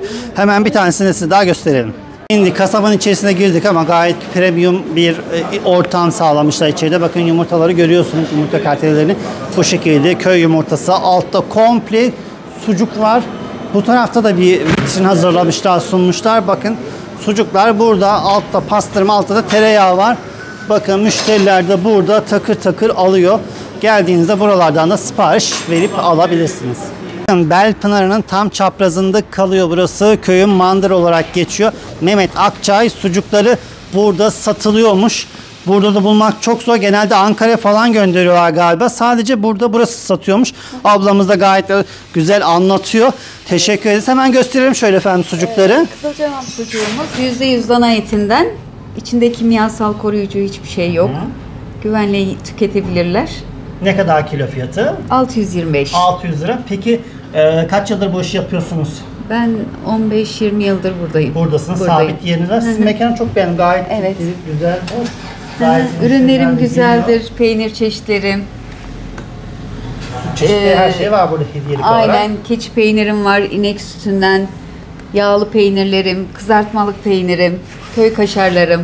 Sipariş isteyenlere de kargo ile gönderim yapıyor musunuz? Haftada bir gün Ankara'ya evlere siparişimiz var. Kargo ile isteyenlere de gönderiyoruz. Teşekkür ederiz. Ben teşekkür ediyorum, sağ olun. Efendim hocam. Şimdi burada Kızılcahamam'da o kadar çok mekan var ki bakın kasap Hıdır olarak geçiyor. Kendi sucuğunu yapıyor. Burada da aynı şekilde hemen hemen herkes kendi sucuğunu yaptırmış durumda. Gayet de güzel ürünler satıyorlar. Geldiğinizde istediğiniz markete, iş yerine uğrayıp hediyelik paketlerinizden yaptırabilirsiniz. Bakın bizim kasap burada bayağı var. Aşağıda da bir tane çektik bizim kasap diye.